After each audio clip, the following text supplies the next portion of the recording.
A Mateo capítulo 7, capítulo 6 realmente. La porción que yo voy a leer la leyó esta tarde nuestro hermano Paco, pero contada según Lucas, ¿vale? Saben que a veces hay capítulos o pasajes paralelos, es decir, lo que se cuenta en un evangelio también te lo cuenta en otro, pero me gusta a veces comparar lo que dice uno, lo que dice otro, no porque exista contradicción, ni mucho menos, sino porque a veces hay algún detallito, alguna frase, alguna expresión que dice un evangelista que a lo mejor el otro omite, ¿eh? Entonces siempre es bueno cuando tú ves, por ejemplo, en una porción de la Biblia que te anuncia que en otra parte la puedes encontrar, es bueno leerla para así comparar, ¿no? Es como, por ejemplo, si en esta tarde al terminar esta reunión yo cogiera a 5 o a 6 de ustedes y les dijera que en breves palabras me dijeran algo acerca de lo que ha sido para ti la reunión de esta tarde, pues todos seguramente contarían la verdad, pero cada uno contaría desde su punto de vista. A uno, no sé, le llamó más la atención la música, otro lo que fuera, ¿no? Exactamente igual ocurre con los evangelios. La vida de Cristo fue tan amplia, tan rica, que es imposible, repito, totalmente imposible resumir en pocas palabras una enseñanza de Jesús. Entonces el Sermón del Monte, que lo hemos estado analizando en las últimas semanas, es una enseñanza muy larga y muy profunda. Yo particularmente creo que no todo lo que el Señor enseñó y compartió en el Sermón del Monte se logró escribir. Yo pienso sinceramente que el Sermón del Monte es un resumen de una tremenda enseñanza que seguramente duró horas, porque así enseñaba muchas veces el Señor. Y el Sermón del Monte es simplemente un resumen maravilloso, pero eso, un resumen de una enseñanza muy amplia que seguramente le llevó mucho tiempo al Señor exponerla, ¿no? Pues en el Sermón del Monte hay una parte que yo no quiero pasar por alto, porque es algo que a lo largo de la historia, da igual siglo I, la Edad Media o en los tiempos actuales, es algo que está totalmente actual. Y es en el capítulo 6, desde el versículo 5 en adelante. Vamos a leer la versión de Mateo, no la de Lucas que ya se ha leído, sino la versión de Mateo en cuanto a este tema de el afán, la ansiedad, el nerviosismo, ¿no? Ponerse nerviosos, estar preocupados ante situaciones que en un momento determinado de la vida a todos, absolutamente a todos, nos pueden, entre comillas, afectar. Voy a comenzar a leer a partir del versículo 26. Estoy en Mateo 6, 25. Por tanto os digo, no os afanéis por vuestra vida, qué habéis de comer, qué habéis de beber, ni por vuestro cuerpo, qué habéis de vestir. ¿No es la vida más que el alimento y el cuerpo más que el vestido? Mirad las aves del cielo, que no siembran ni siegan, ni recogen en graneros, y vuestro Padre Celestial las alimenta. ¿No valéis vosotros mucho más que ellas? ¿Quién de vosotros podrá, por mucho que se afane, añadir a su estatura un codo? Por cierto, ¿cuánto es un codo? 45 centímetros. Usted puede hacer mucha gimnasia, mucho deporte, mucho atletismo y todo lo que tú quieras. Pero si tú eres capaz de estirarte, de crecer 45 centímetros en este año, vas a ser el hombre más famoso de toda la historia de la humanidad. Porque por mucho que te afanes, por mucho que te entrenes, por mucho que comas, por mucha gimnasia que hagas, tú no vas a crecer este año 45 centímetros. Y por eso dice, ¿por qué os afanáis? Versículo 28. Y por el vestido, ¿por qué os afanáis? Considerad los lirios del campo, cómo crecen, no trabajan ni hilan. Pero os digo que ni aun Salomón, con toda su gloria, se vistió así como uno de ellos. Si la hierba del campo que hoy es y mañana se echa en el horno, Dios la viste así, ¿no hará mucho más a vosotros, hombres de poca fe? No os afanéis pues diciendo, ¿qué comeremos? ¿Qué beberemos? ¿O qué vestiremos? Porque los gentiles, decía Lucas, si habéis prestado atención a la lectura anterior, la gente del mundo, aquí emplea el término gentiles. Los gentiles buscan todas estas cosas, pero vuestro Padre Celestial sabe que tenéis necesidad de todas estas cosas. Mas buscad primeramente el reino de Dios y su justicia, y todas estas cosas os serán añadidas. Y terminamos con el verso 34 que dice: así que no os afanéis por el día de mañana, porque el día de mañana traerá su afán. Basta a cada día su propio afán. ¿Cuántos dicen amén? ¿Cuántas veces hemos leído esto? Yo creo que lo hemos leído tanto, lo hemos oído tanto, que ya lo sabemos hasta de memoria. ¿Sí o no? Seguro. Si os dais cuenta, en 3 ocasiones, versículo 25, versículo 31 y versículo 34, aparece la misma frase: no os afanéis. Versículo 25, versículo 31, no os afanéis. Versículo 34, no os afanéis. Ahora, las cosas que menciona el Señor aquí son cosas que parece mentira a más de uno, cuando no las tiene o quiere tener más, le producen un cierto afán, un cierto nerviosismo. ¿Y qué son las cosas que menciona aquí? Pues cosas tan elementales y tan básicas, versículo 25, como la comida, la bebida y el vestido. Hace unos días estaba escuchando en la radio a una persona que hablaba justamente de alimentación, lo que comemos, lo que no comemos. Y uno de las cosas que dijo me llamó tremendamente la atención. Escuchen esto, porque esto es tremendo, ¿eh? Dice que a lo largo de nuestra vida se calcula que una persona a lo largo de la vida comerá aproximadamente 60.000 kilos de comida. Yo creo que algunos más, ¿eh? Yo creo que si fuéramos a la iglesia de Filadelfia pasaríamos de 100.000 para arriba. Pero cuando yo escuché que yo a lo mejor a lo largo de mi vida puedo llegar a comer 60 toneladas de comida, eso es una barbaridad. Eso es una barbaridad de comida. 60.000 kilos. Increíble. Hay personas que solamente piensan en comer. Están todo el día pensando en comer. Yo conozco personas que cuando se levantan por la mañana, lo primero que dicen: ¿qué vamos a comer hoy? Y aún no han terminado de comer y dice: ¿y mañana qué comemos? Conozco personas que su preocupación es: ¿qué comemos? Y mañana otra vez, y papas, y no, mañana garbanzo, no, y mañana ropa vieja, y pasado. Continuamente están agobiados por el tema de la comida. Y si fueran a ciertas partes de la península, ni les cuento, porque allí todo gira en torno a la dichosa comida. ¿Ustedes han comido hoy? ¿Cuántas veces han comido ya? 2. Algunos ya van por la 4. Increíble, increíble. Dicen que mientras medio mundo se afana por perder peso, medio mundo se afana por buscar un poquito de comida para llevarse a la boca. Qué desproporcionado, ¿no? Qué desequilibrio tan grande.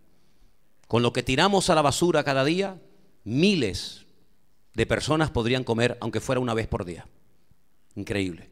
El Señor dijo que la gente del mundo, los gentiles, son los que están todo el día pensando: ¿qué voy a comer? ¿Qué voy a vestir? ¿Qué voy a beber? En otras palabras, su vida, su estilo de vida, gira en torno a lo material. La comida, el vestido, la bebida. No en cuanto a las cosas espirituales, sino en cuanto a lo material, desde que se levantan hasta que se acuestan. Cuando yo escuchaba esta cifra de que 60.000 kilos de comida come un hombre promedio por día, o por vida, multipliquen cuánto dinero nos gastamos a lo largo de la vida solamente en comida. Todos estos centros comerciales que de un tiempo a esta parte se han abierto por todas partes, ¿en torno a qué giran? En todos los centros comerciales se vende lógicamente ropa, pero también ahí puedes comer. De hecho, hay algunos que mientras las mujeres compran, ellos están comiendo. La mayoría gira en torno siempre a un lugar donde comer, entretenerse, vestir, beber. Y esa es la vida de mucha gente. Comer, beber, vestirse y nada más que eso. Y el Señor dijo que así es la gente del mundo, porque no tienen otras metas, no tienen metas de tipo espiritual, sino sus metas son muy básicas. Y me llama la atención, si el Señor ni por lo básico, como la comida, porque no podemos vivir sin comer, no podemos estar días y días y días sin beber nada. Si por lo básico el Señor nos dice que no nos afanemos, entonces lo que no es básico, no tiene ningún sentido que nos afanemos. Si no me puedo preocupar por la comida, por el vestido, por la ropa, y son cosas básicas y elementales que todos necesitamos, si el Señor me prohíbe afanarme y preocuparme por eso, entonces todo lo demás es un absurdo y no tiene ningún sentido si lo tengo o no lo tengo. ¿Cuántos dicen amén? En otras palabras, el Señor en el Sermón del Monte, y con estas palabras nos está enseñando que nuestras actitudes, que nuestro estilo de vida tiene que ser diferente. El Señor lo que está tratando con el Sermón del Monte es decirnos, ustedes tienen que ser personas distintas. Ya sé que los cristianos también comen y beben y se visten, pero la vida de un hijo de Dios, la vida de un discípulo, tiene que ir mucho más allá que eso. Nuestra forma de hablar, nuestra forma de comportarnos, nuestra forma de reaccionar ante la crisis, ante los problemas del mundo, tiene que ser muy distinta. Porque si ellos, los que no conocen al Señor, se afanan, entran en nerviosismo, en estrés, en agobio, en preocupaciones, y nosotros igual, ¿qué diferencia hay entre ellos y nosotros? Ninguna, absolutamente ninguna. Luego, para nosotros la prioridad no es la comida, ni el vestido, ni nada de eso, sino que nuestra prioridad es otra. Y el Señor lo que está haciendo aquí es enseñarnos a poner las cosas en orden en nuestra vida. Que nuestra vida no gire en torno a las cosas, que no terminemos amando las cosas, sino que terminemos usando las cosas, pero no dejar de amar al Señor, que tiene que ser nuestro primer y más importante amor en la vida. Él dice, buscad, ¿pero qué? ¿Qué busco? Si no me dejas que me agobie por la comida, si no quieres que me agobie por el vestido, ¿qué busco entonces? ¿Cuál es la meta de mi vida? Buscad primeramente el reino de Dios y su justicia, y todo lo demás, todas estas cosas vendrán por añadidura. Solamente hay dos opciones ante esto: o lo creo o no lo creo. Esto no es una propuesta para poner la votación y decir, bueno, ¿creemos en esto o no creemos en esto? ¿Vivimos así o vivimos de otra manera? Esto es una promesa y al mismo tiempo es una orden. Buscad, es un imperativo, buscad primeramente el reino de Dios. Vamos a definir qué es el reino de Dios. Porque si el Señor dice, no busques la comida, no busques el vestido, no busques las cosas materiales, sino busca el reino de Dios, definamos entonces qué es el reino de Dios. Nosotros no vivimos en un sistema anárquico donde cada uno hace lo que le da la gana, sino que si comenzamos a leer la Biblia desde el principio, nos vamos a dar cuenta de que Dios es un Dios que estableció un orden, que fue creando todo poco a poco, y todo lo que creaba tenía un objetivo y una razón de ser. Y vemos que al final de toda la obra creadora del Señor, el Señor le entrega toda la creación en manos al hombre, para que sea un administrador de todo lo que Dios recién acaba de crear. Y establece un reino, y establece un gobierno. Y le dice, tienes que cuidar del jardín del Edén, y no puedes comer de este árbol, y tienes que santificar el día de reposo. Y le da una serie de instrucciones básicas, sencillas, pero al fin y al cabo órdenes y leyes. Cuando el hombre peca contra Dios, cuando el hombre se desconecta de Dios, ¿con quién se conecta? No queda ahí a la deriva diciendo, bueno, sino que él le hace caso a otro ser que allí estaba, que era Satanás. Y a partir de ese momento, las consecuencias de haberse desconectado de Dios, de haber salido del paraguas de la cobertura del reino de Dios, fueron terribles. La gente comenzó a odiarse, a matarse, comenzaron asesinatos, guerras, violaciones, secuestros, etcétera, etcétera, etcétera, hasta el día de hoy. Cuando el Señor Jesucristo viene hace 2000 años, su primer mensaje y la enseñanza más repetitiva en su ministerio fue esta: arrepentíos y convertíos, porque el reino de los cielos se ha acercado a vosotros. Vosotros os habéis alejado del reino, pero el reino ahora se acerca a ustedes. Ustedes salieron del reino de mi Padre, pero ahora yo, como representante de mi Padre, vengo a esta tierra para volver a conectarlos con la fuente, con el origen del reino de Dios. Y todas las parábolas que Él dijo, y la mayoría de las enseñanzas que Él dijo, todas giraban en torno a volver al reino, volver a conectarnos con el reino, volver a ponernos bajo su cobertura. ¿Y qué es la Biblia? La Biblia son las instrucciones si quieres vivir en ese reino. Eso es la Biblia. Es la historia de la creación, de cómo el hombre peca, de cómo el hombre se distancia de Dios, de cómo el Señor viene para volver a conectarnos con el origen y enseñarnos un patrón de vida, una conducta que no pueden llevar a aquellos que no conocen al Señor, porque aunque quisieran no pueden, porque son leyes que van en contra de nuestra naturaleza. No nos nace perdonar, no nos nace orar, no nos nace el ser humilde, sino todo lo contrario. Pero como no podemos vivir según las exigencias de ese reino, dice que Él nos da de su espíritu y nos da de su presencia y nos da de su gracia para que no volvamos a fracasar como Adán, sino que podamos vivir en victoria, no por nuestras propias fuerzas, sino con su fuerza dentro de nosotros. ¿Cuántos dicen amén? Y nos conectamos otra vez con el reino. Y como miembros de ese reino de Dios, tenemos que volver a tener la misma actitud que Adán y Eva tenían antes de la caída, que no se preocupaban por nada. Dice que Adán y Eva vivían desnudos. Adán y Eva no tenían que preocuparse por nada porque todo lo tenían a su alcance. Ellos solamente tenían que estar pendientes de estar conectados con el Creador. Cuando el Señor les hablaba, ellos respondían y había una armonía absoluta, maravillosa. Todo eso se perdió por el pecado. Pero se puede volver a recuperar otra vez a través de Cristo. Y podemos otra vez recuperar la paz y el gozo y la armonía y la bendición si nos conectamos a Él, el Rey del reino. Y una de las características de ser miembros de ese reino, aunque sigamos teniendo la misma estatura y sigamos teniendo el mismo aspecto físico, por dentro se ha producido un cambio, una transformación. Y ahora ya no estoy agobiado, ahora yo no estoy preocupado, sino que ahora aprendo a descansar y a fiarme de que Dios va a cuidar de mi vida. Y a veces Dios me dará tiempos de abundancia, pero serán los menos, serán los menos. Porque ahora vamos a ver un contraste entre depender diariamente del Señor y la abundancia. La escasez, el depender diariamente del Señor nunca ha echado a perder a nadie. A nadie. Pero la abundancia, el tener demasiado, ha echado a perder a muchos ministerios, a muchas congregaciones y a muchos hijos e hijas de Dios.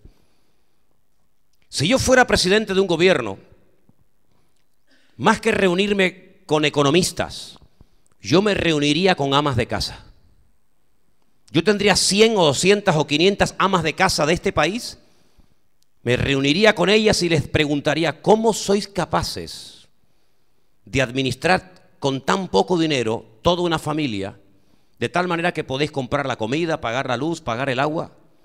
Porque realmente las verdaderas economistas de este país no son los que dicen que son economistas que nos han llevado a la ruina, sino los que verdaderamente saben administrar los recursos que tienen en sus manos.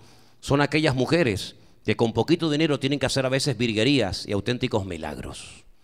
Yo pondría mujeres, amas de casa, encargadas de los asuntos económicos, porque mira tú por dónde. La historia nos da una lección tremenda.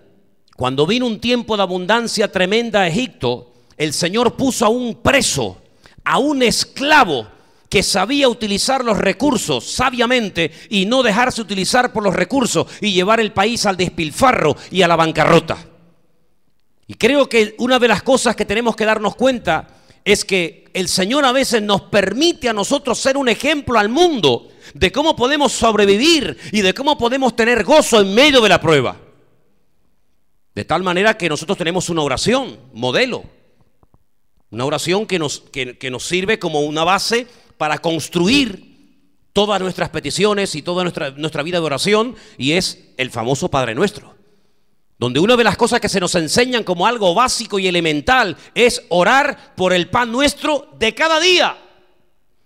Él nos enseña a depender cada día de Él y nos enseña a evitar el estar preocupado por algo que no existe, como es el día de mañana. ¿Para qué preocuparme por algo que no existe? ¿Por qué tengo que vivir anclado en el pasado por algo que hice mal? Si ya el pasado está perdonado en el Señor. ¿Y por qué tengo que estar preocupado y asustado por lo que no existe, que es el futuro? Cuando el Señor dice, basta cada día su propio afán. Y este es el día que el Señor nos ha creado para que nos gocemos y nos deleitemos en Él.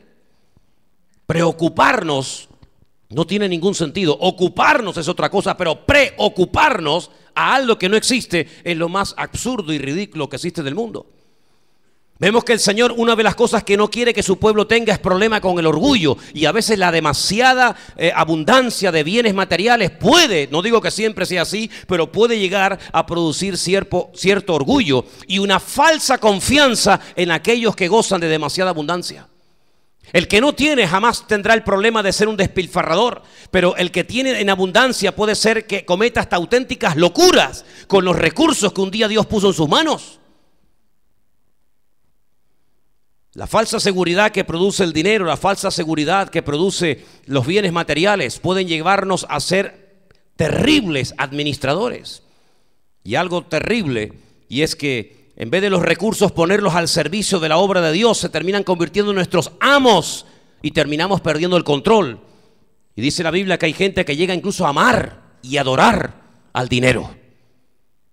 Los griegos dice que tenían hasta un dios, un ídolo, que lo llamaban el dios Mamón, que era el dios del dinero. Tenían a Afrodita, tenían a tantos y tantos dioses, tenían a Apolos, tenían a Ceres, tenían a tantos dioses y tenían a uno que le llamaban el dios Mamón, que era el dios del dinero.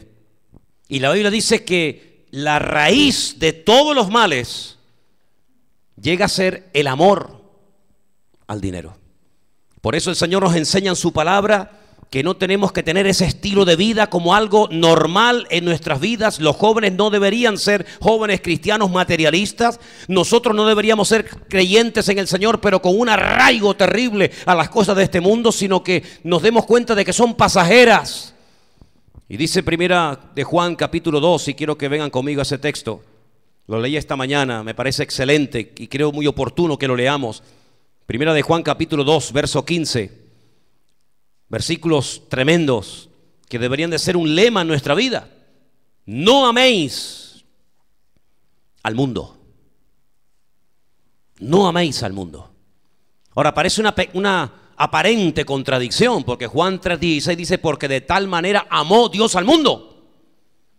Y ahora el Señor dice, no améis al mundo. Es que la palabra mundo, no hay una sola palabra que defina lo que es el mundo. Una cosa es el mundo, los habitantes de la tierra, la humanidad. Y otra cosa es el sistema de valores del mundo, que es muy diferente. Jesús dijo, vosotros no sois de este mundo. Vivís en este mundo, pero no sois de este mundo. El sistema de valores del mundo no tiene que ser la característica vuestra. Y a ese sistema de valores, a ese apego al materialismo, es al que no tenemos que amar. Dice, no améis al mundo, ni las cosas que están en el mundo. Hay gente que termina amando y adorando su coche, su casa, su ropa. Terrible. Si alguno ama al mundo, mira qué clara es la Biblia. Si alguno ama al mundo, el amor del Padre no está en él. Así de claro. Porque todo lo que hay en el mundo, y ahora lo define con 3 frases: los deseos de la carne, los deseos de los ojos y la vanagloria de la vida. Si miras la tentación que Satanás le lanzó a Eva en el jardín del Edén, todo giraba en torno a esto: los deseos de la carne, los deseos de los ojos, la vanagloria de la vida, llegar a ser como dioses, ¿verdad? Pues todas esas cosas no provienen del Padre, sino del mundo. Y termina el versículo 17 diciendo, el mundo pasa y sus deseos, pero el que hace la voluntad de Dios permanece para siempre. ¿Cuántos dicen amén? Así que, amados hermanos, el Señor a quien quiere que amemos y busquemos es a Él. Hay personas que tienen un problema serio con el tema de las modas. Siempre tienen que ir a la última. Y si no llevan las zapatillitas de deporte de marca y la última generación y el móvil de última generación y la ropita de no sé qué, se sienten como acomplejados, como desplazados. Dice, y la Biblia dice, y eso no debe ser así. El valor que las cosas nos dan a nuestra vida es un valor efímero. No tiene ningún sentido. El que le ha dado valor a nuestra vida es nuestro Dios. Y nuestro Dios nos acepta tal y como somos. Tengamos más o tengamos menos o no tengamos nada. Dice más la Biblia, teniendo sustento y abrigo. ¿Estemos qué? Contentos con esto. Pero esto no se enseña en la universidad, esto no se enseña en la televisión. Vemos gente que ha mentido, que ha engañado, que ha adulterado, que ha fornicado, que ha robado, que son hoy en día los que van de plató en televisión y los que van exhibiendo y vendiendo su vida privada por todas partes y aparentemente triunfando y son famosos y son conocidos y salen en la televisión y los entrevistan y salen en las revistas de cada semana. Todo eso es la vanagloria de este mundo. Nos debería de dar asco, perdonen la expresión, nos debería de dar asco ese sistema de vida. Porque nosotros no queremos vender nuestra vida ni queremos llamar la atención hacia nosotros, sino que la atención la queremos atraer hacia Él, al que le damos la gloria y la honra, que es nuestro Dios. ¿Qué más da cómo vistamos o qué ropa tenemos o qué coche tenemos, amados hermanos? Pongamos la mirada en el Señor, confiemos en Él. No tengamos ninguna preocupación, no perdamos los nervios, no estemos afanados, como está la gente del mundo, preocupada, nerviosa. Incluso hay creyentes que no tienen tiempo ni para orar, según dicen ellos. No tienen tiempo para congregarse, no tienen tiempo para leer la palabra, porque están siempre trabajando. Y lean el libro de Eclesiastés para que vean lo que dice la Biblia acerca de las personas que están todo el santo día trabajando y acumulando dinero y nunca les llega. La Biblia dice que cuando llega el momento de la muerte, puede ser que otro se gaste en una semana lo que tú has tardado 20 años en ahorrar. Dice, y esto no es sabio. Dice, y esto yo lo he visto debajo del sol, en los hijos de los hombres. Hay una parábola en el Nuevo Testamento que Jesús cuenta muy interesante acerca de este estilo de vida, de caer en las redes de esta falsa seguridad que produce lo que uno tiene más que lo que uno es. Y es un hombre que ese año tuvo una cosecha terrible, tremenda. Fue bendecido, fue prosperado, bueno, tuvo abundancia, digamos, ¿no? Y está bien, el hombre comenzó a decir, bueno, voy a hacer ampliaciones en mis graneros porque ya no sé dónde meter tanta mercancía, ya no sé dónde meter tanto grano, tanto trigo, tanta cebada. Y no hay nada malo en que un negocio vaya bien, no hay nada malo en que en vez de tener 1000 sacos de papas tengas 20.000, no hay nada malo en eso. El problema es que cometió un terrible error. Y es que cuando vio toda esa abundancia, él creía que los bienes materiales sirven para todo. Y los bienes materiales tienen su cometido, tienen su finalidad, no sirven para todo. Dice que le dijo a su alma, alma, regocíjate, disfruta de la vida, porque muchos bienes tengo atesorado. Y el Señor le contesta y le dice, necio, lo que tienes no es para el alma. Y tú te crees que hasta tu parte espiritual la tienes cubierta por lo que tienes y no te das cuenta de que esta noche vienen a pedirte tu alma y lo que tienes, ¿para quién será? Él creía que los bienes materiales eran para lo espiritual, para lo material, para todo, y se equivocó. Hizo una mala planificación de su vida. Y yo te pregunto esta tarde, ¿cómo te estás montando tú la vida? ¿Cómo te lo montas tú? ¿Tienes la lista de prioridades bien puesta en tu vida? Hay momentos en los que Dios pone a prueba a ciertos discípulos, y fíjate qué prueba un día le puso a los pescadores, a Pedro, a Jacobo, a Juan, a Santiago. Dice que cogieron una pesca impresionante, enorme, que sin lugar a dudas le podía haber producido una gran ganancia. Cuando están comenzando a contar los peces, que era una barbaridad de peces y podían haber sacado un montón de dinero, Cristo se le queda mirando a uno de ellos y le dice, Pedro, ¿tú me amas más que todo esto? Y Pedro se le queda mirando y le dice, sí, Señor, tú sabes que yo te amo más que todo esto. Dice, pues deja eso, apacienta mis corderos y sígueme. Te he puesto a prueba, te he dado una gran pesca milagrosa, pero ahora te pregunto, ¿te tira esto más o eres capaz de renunciar a esta abundancia para seguirme a mí? Además te voy a decir, si me sigues vas a morir crucificado. ¿Estás dispuesto? Y todos sabemos que Pedro fue un hombre valiente y que fue capaz de dejar sus redes, su barca y todo lo que fue necesario por el Señor. Amados hermanos, vivimos en unos tiempos en los que hay gente que está como nunca. La desgracia de unos es la suerte de otros. Y vivimos también unos tiempos en los que la gente que antes tenía ahora ya no tiene nada. Y se ha producido como un desequilibrio. Antes había como una especie de clase media bastante abundante. Incluso había hogares donde prácticamente no había nadie en paro. Trabajaba él, la esposa, el marido, algún hijo, alguna hija. Y había una cierta abundancia y parece como que ese tiempo se acabó. Y yo pregunto, ¿quién es el que está detrás de todo esto? ¿Se entera Dios de la película? ¿O el diablo puede hacer lo que le da la gana y los gobiernos y las naciones pueden hacer lo que le da la gana del mundo y Dios ni se entera de nada? ¿O el Señor ha permitido que estas cosas sucedan y a través de ellas nos está enseñando lecciones tremendas a todos y a cada uno de nosotros?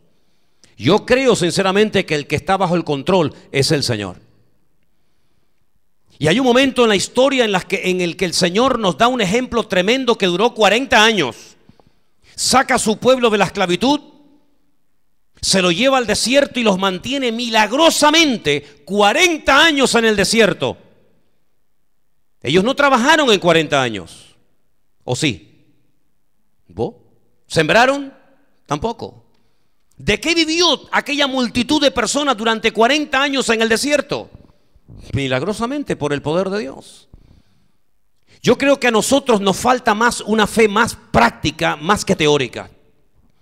Todos los que estamos aquí, o la inmensa mayoría de nosotros, si yo les preguntara 4 o 5 cosas de la Biblia, seguro que me responderían, seguro. Muchos de ustedes han oído ya cientos de sermones y en algunos casos hasta miles.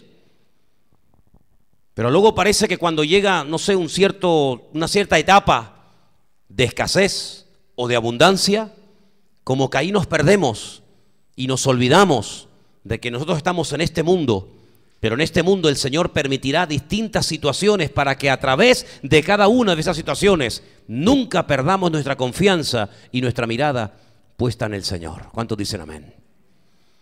Y hoy cuando estábamos orando ahí antes de comenzar el culto, yo le di gracias al Señor por la libertad que tenemos.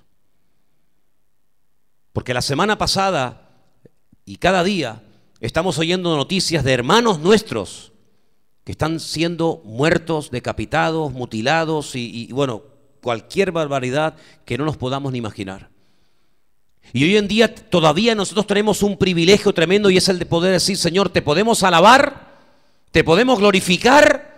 Y no es un delito, no es un crimen, no vienen a cortarnos la cabeza, no vienen a mutilarnos, sino que todavía hasta el día de hoy nosotros podemos reunirnos en este lugar y alabar juntos el nombre del Señor. Y eso no tiene precio. ¿Cuántos dicen amén?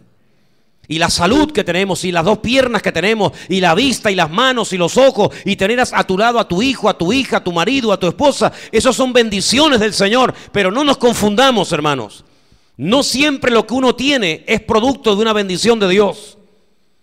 Hay personas que confunden prosperidad con bendición y hay momentos en los que la bendición puede venir en forma de abundancia, pero no toda abundancia necesariamente es producto de una bendición de Dios. Vuelvo a repetir, por tener escasez o vivir del pan nuestro de cada día, no hay ningún problema en ello, porque dependemos del Señor. Pero si no sabemos administrar la abundancia, si somos unas personas que nos entra por una mano y nos sale por otra y no somos capaces de pensar en las cosas de Dios, en el reino de Dios, en las necesidades de la obra, ¿para qué queremos la abundancia? Tenemos que enseñarle a nuestros niños en la escuela dominical que el valor de nuestra vida no es de lo que tenemos, sino es lo que somos en el Señor. Y por si lo han olvidado, les recuerdo lo que la Biblia dice que somos: real sacerdocio, nación santa, pueblo adquirido por Dios. ¿Sabéis que a lo mejor el rey de España, si no se convierte, se va al infierno? Algunos dirán, no, ¿cómo se va al infierno el rey de España? Pues si no se convierte, ¿a dónde se va a ir? ¿O creemos que por el título una persona se convierte y ya salva?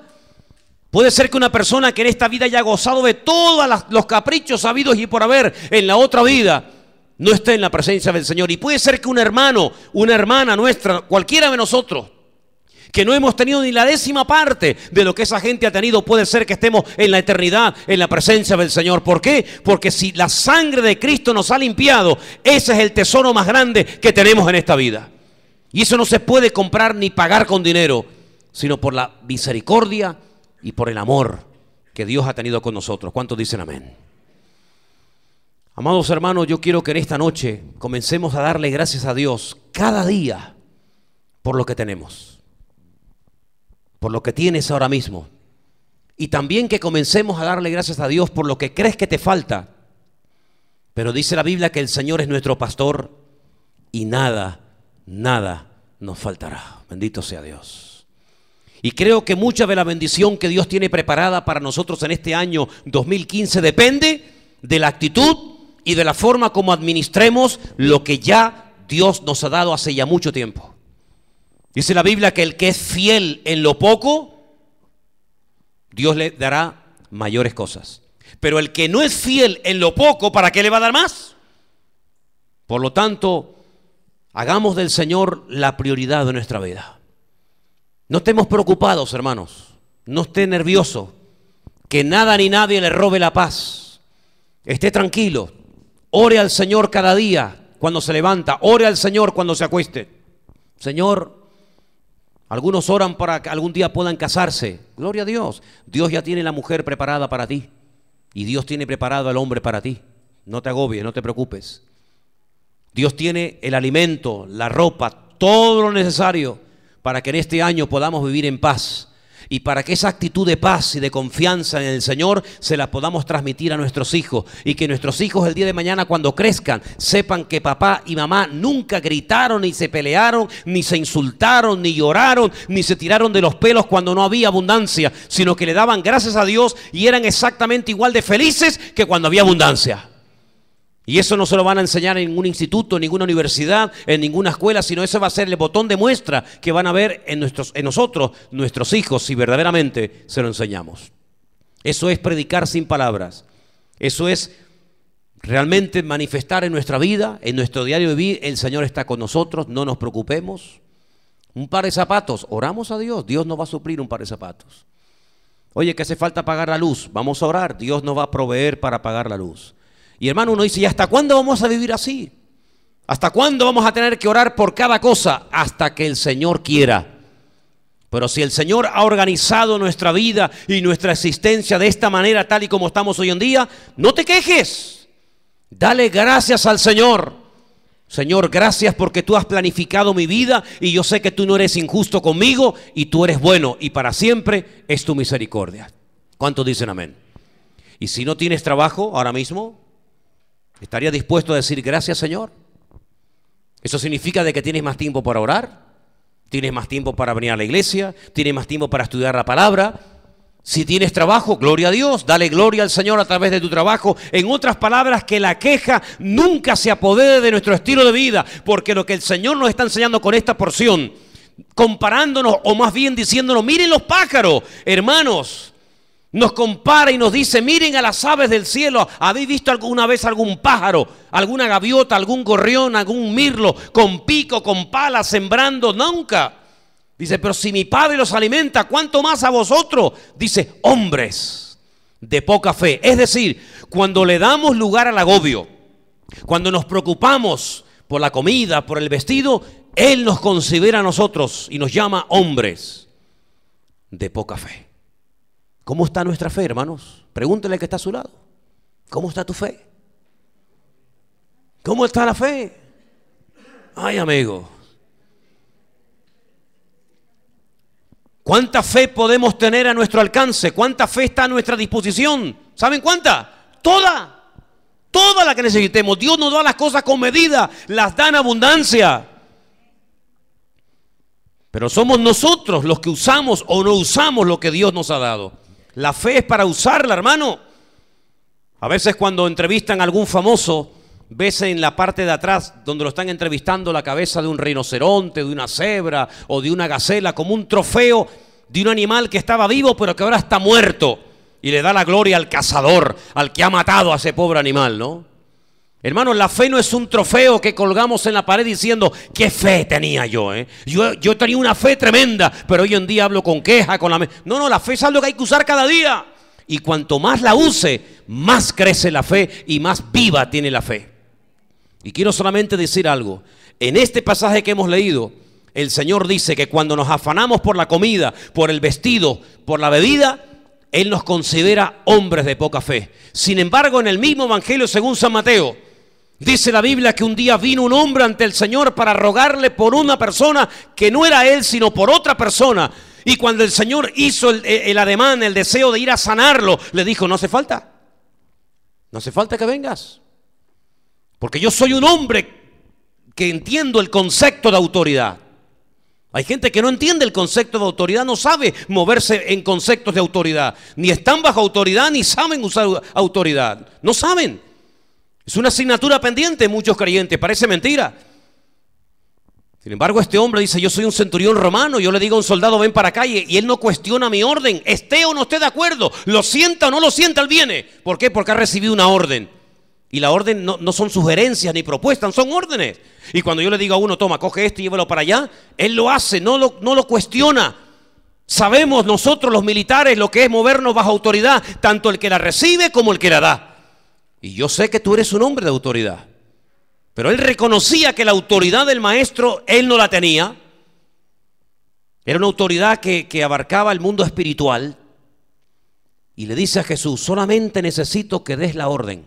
Así como yo doy una orden y se cumple, si tú das la orden a esa enfermedad para que se vaya ahora mismo, se va a ir. Por lo tanto, no hace falta que te desplaces hasta mi casa, sino da la orden y mi criado sanará ahora mismo. Jesús se le queda mirando y le dice a los discípulos, ¿sabéis una cosa? En todo Israel no he encontrado un hombre que tenga tanta fe como este centurión romano. Ni Anás y Caifás, que eran los sumos sacerdotes de Israel, no tienen la fe de este. Ningún escriba, ningún fariseo, nadie en Israel tiene tan claro, sabe unir, ha casado tan bien el concepto de autoridad con el concepto de fe. Por lo tanto, vete a tu casa, tu criado ha sido sanado ahora mismo. Cuando llegó, dice la Biblia que dijo, ¿a qué hora fue sanado mi criado? Dijo, a tal hora. Dice, esa fue la hora que el Señor me dijo que estaba sanado. Amados hermanos, muchas cosas el Señor nos enseñó el año pasado, ¿sí o no? Yo creo que sí, y no tenemos que olvidarlas nunca, porque el año pasado fue una preparación para vivir este. Si nos hemos olvidado, vamos a repetir otra vez el examen y no tiene sentido. Nosotros hemos hablado mucho acerca de la fe y hemos hablado mucho acerca de la autoridad. Ahora hay que unir esos dos conceptos en uno y movernos en fe. Pero no movernos en fe que es como una especie de locura, de ambición personal, de sueño. No. Eso no es fe. La fe es hablar y vivir como Cristo quiere que yo hable y viva en cada momento de mi vida. Eso es la fe. La fe es actuar como Cristo actuaría en mi caso si estuviera ahora mismo pasando por lo que yo estoy pasando. La fe es aplicar el principio divino a una circunstancia material y transformarla no por mi poder, no por mi ambición, sino por la autoridad del Señor. Porque la fe no es una llave maestra que abre todo. La fe funciona cuando está sometida a la autoridad. ¿Y la autoridad quién es? El Señor es la autoridad. Y por eso Él dice, yo os doy autoridad. Y os doy autoridad sobre serpientes, sobre escorpiones, sobre espíritus malignos. Y en esa autoridad la fe funciona. Si la sacas de ese terreno, no funciona. Por eso hay gente que ora y no reciben respuesta y dice, porque pedís, pero pedís mal. Y no es una contradicción con el texto que dice, pedid y recibiréis, no. Sino que para pedir y para recibir tiene que ir unido varios conceptos. Y hay gente que no se acuerda de eso. El que vive en desorden, ¿cómo puede pretender ver la gloria de Dios en su vida? Y otros ejemplos más. Por lo tanto, amados hermanos, cambiemos nuestra forma de vivir. Cambiemos nuestra forma de pensar. Un problema no es un problema, es una oportunidad para descubrir algo de Dios que si no tuviera esa situación en este momento, nunca lo conocería. Estoy leyendo el libro de Job, os lo dije el otro día. Lo que Job descubrió en la prueba, nunca lo había descubierto en la abundancia. Él no sabía lo que siente una persona cuando entierra 7 hijos en una semana. Él no conocía un Dios que consuela. Él no tuvo que ser consolado en nada durante muchos años. Él no sabía lo que era ser sanado de una enfermedad. Él nunca estuvo enfermo. Pero cuando comenzó a pasar por aquellas pruebas terribles en su matrimonio, en su familia, en su economía, en su salud, él comenzó a descubrir aspectos de la naturaleza de Dios que lo dejaron con la boca abierta Y cuando tú lees las conversaciones que tiene Job con Dios y las respuestas de Dios con Job, te quedas sorprendido. Y puedo decir con toda sinceridad que el libro más profundo de la Biblia no es ni Daniel, ni Ezequiel, ni el Apocalipsis, sino es el libro de Job. Porque hay expresiones, hay frases que son conversaciones íntimas entre un hombre y el Creador. Y eso no lo encuentras en ninguna parte de la Biblia. Dios habla más en Job que en toda la Torá o en todo el Antiguo Testamento. Y dice cosas impresionantes y le revela cosas a Job increíbles. ¿Dónde? En la prueba, en la dificultad. Y al final del libro, cuando él es capaz de orar, estando en aquella condición por otras personas, él dice algo así como: yo creía que te conocía, pero ahora realmente es cuando yo te conozco. Porque yo te conocía en la abundancia, yo te conocía en la fama, yo te conocía en la riqueza, yo te conocía cuando todo el mundo me tenía envidia.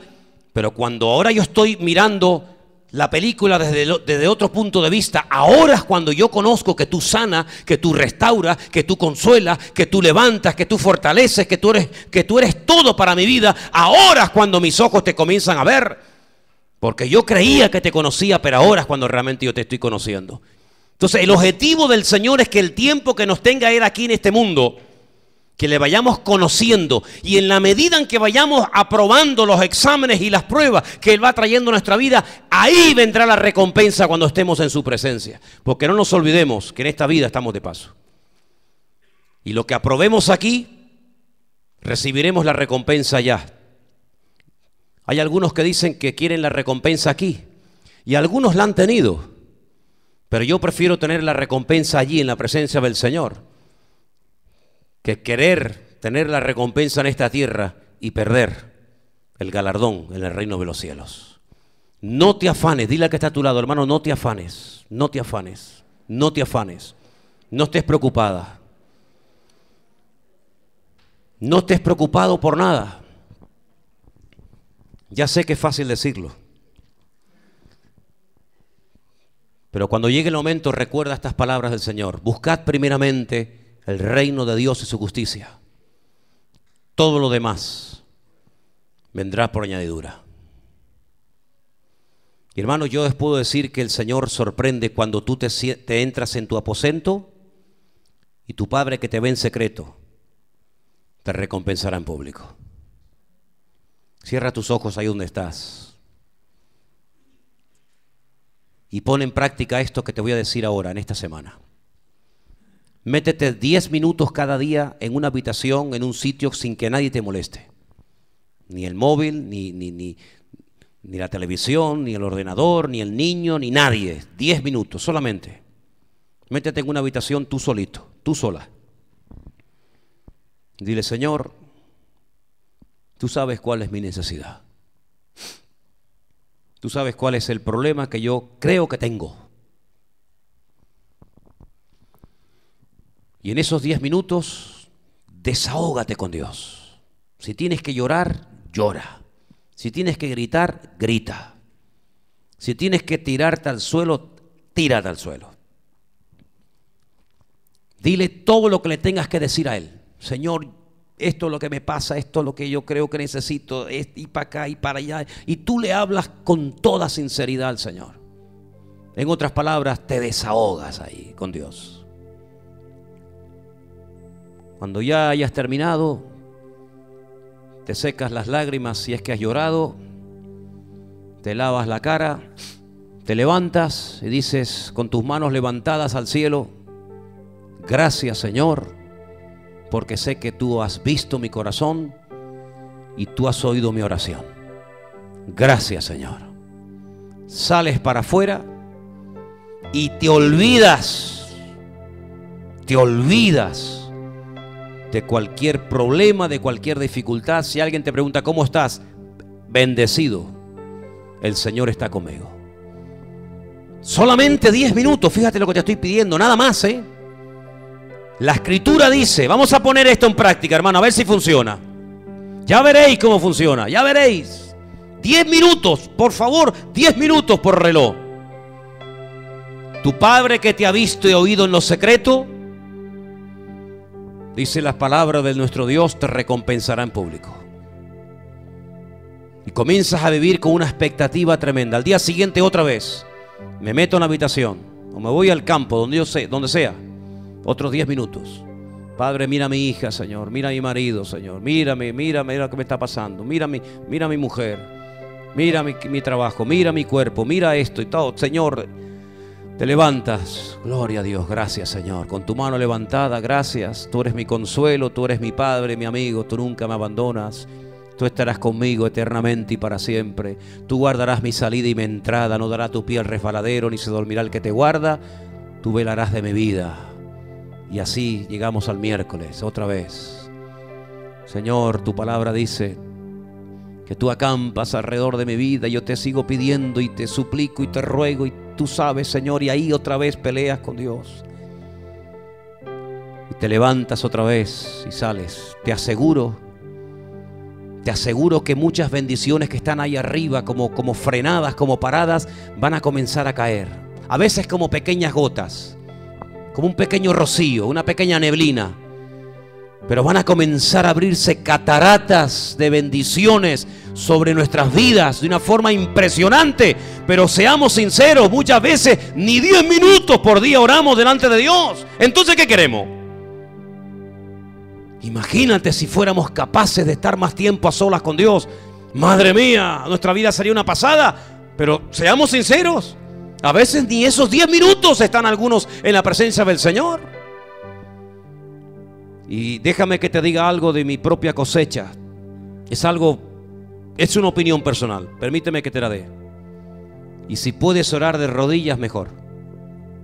No sé, yo te digo sinceramente, cada vez que me pongo de rodillas y le pido algo al Señor, así, pero bien así. Tú dirás, bueno, y de pie, bueno, hermano, déjame que yo te diga mis cosas también. Yo me muevo así. Tú te pones de rodillas delante de Dios y yo creo que no sé. Permíteme que me equivoque en ese sentido, pero no creo que esté muy equivocado. Cuando tú te pones de rodillas delante de Dios, y en la Biblia hay muchos casos de gente que oraba de rodillas, el Señor comienza a derramar bendiciones impresionantes, impresionantes. Y por eso en esta noche, Señor, queremos humillarnos delante de tu presencia y pedirte que quites todo agobio, todo afán, todo estrés de nuestros corazones. Que tú nos hagas hijos e hijas confiadas, confiando en Dios, mirándote a ti, Señor. Yo sé que mi vida está en tus manos. Yo sé que tú eres mi Padre, mi proveedor, mi pastor, mi amigo. Contigo nada me faltará, Señor. Yo sé que el bien y la misericordia me seguirán todos los días de mi vida. Y en la casa del Señor moraré por largos días. Aleluya. Bendito sea tu nombre, Señor.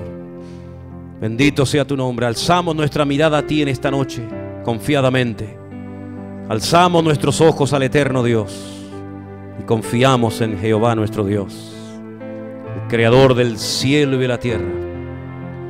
Aleluya. Alzaremos nuestros ojos a ti que habitas en los cielos. Dice la Escritura, como los ojos de los siervos miran a la mano de sus señores, como los ojos de la sierva a la mano de su señora, así nuestros ojos miran al Señor nuestro Dios, hasta que tenga de nosotros misericordia. Aleluya. Porque los que confían en el Señor son como el monte de Sión, que no se mueve, sino que permanece para siempre. Gracias, Señor, te damos por esta confianza y fe que pones en nuestros corazones. Pongamos en práctica la palabra y veremos la gloria de Dios. Pongamos en práctica la palabra oída.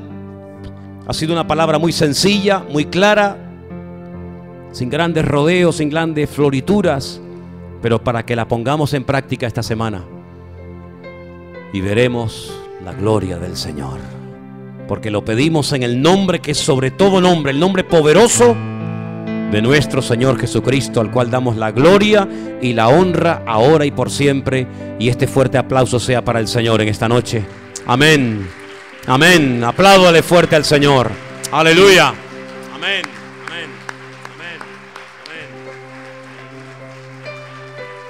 Gracias, Señor, gracias, Señor. Aleluya. Gracias, Señor. Dios es bueno y para siempre su misericordia. Amén, hermanos.